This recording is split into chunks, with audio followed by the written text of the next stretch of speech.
தனுசு ராசிக்காரர்களுக்கு நான் அட்டகாசமான வாரம்னு எப்போவுமே சொல்லுவேன். அது உண்மைதான். போன வருஷத்தில் உங்கள் நிலைமையும் இந்த வருஷத்தில் உங்கள் நிலைமையும் கொஞ்சம் யோசிச்சு பார்த்தீங்கனாலே எப்படி இருக்கிறீங்க என்ன இருக்கிறீங்கன்றது உங்களுக்கு நன்றாகவே தெரிஞ்சிடும். பெரிய சோதனைகள்லாம் அந்த வாரம் கிடையவே கிடையாதுங்க. அப்படிலாம் ஒன்றும் பெரிய கஷ்ட நஷ்டங்கள் கண்டிப்பாக இல்லாத ஒரு வாரமாகவே இந்த வாரத்தை கண்டிப்பாக சொல்ல முடியும். ஏன்னா 8ல் சுக்கிரன் மறைந்திருந்தாலும் கூட அவர் தன வீட்டை பார்க்கக்கூடிய தன்மைகள் மிகப்பெரிய யோகம். 6க்குடையவர் 8ல் மறையிறது அப்படிங்கிறது எதிர்பாராத தனலாபம், விபரீத ராஜயோகம் போன்றவைகளை கொடுக்கக்கூடிய ஒரு அமைப்பு. ராசிநாதன் வலுவாக இருந்து ராசியை பார்த்துக்கிட்டு இருக்கிறாரு. தசம அங்காரகா என்று சொல்லப்படக்கூடிய அளவில் 10ஆம் இடத்துல செவ்வாய் இருப்பது தொழில்துறை முன்னேற்றங்களுக்கு நல்ல விதமான ஒரு அமைப்பு. இந்த வாரம் சந்திராஷ்டமம் எதுவும் இல்லை. போன வாரத்திலே உங்களுக்கு சந்திராஷ்டமம் முடிஞ்சிருச்சு. அந்த போன வார சந்திராஷ்டமம் கூட கொஞ்சம் பயந்துக்கிட்டே இருந்திருப்பீங்க. அப்படிலாம் கூட சந்திராஷ்டமம் பெருசாலாம் வேலை செய்யாது.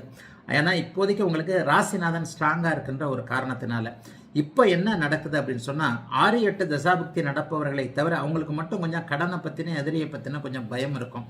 அதை தவிர்த்து யோக தசாபுக்திகள் அட்லீஸ்ட் ஒரு கேந்திர கோண தசாபுக்திகள் நடந்து கொண்டிருப்பவர்களுக்கு வருமானங்கள் வேலை தொழில் வியாபாரம் மூலமாக வரக்கூடிய அமைப்பு உண்டு.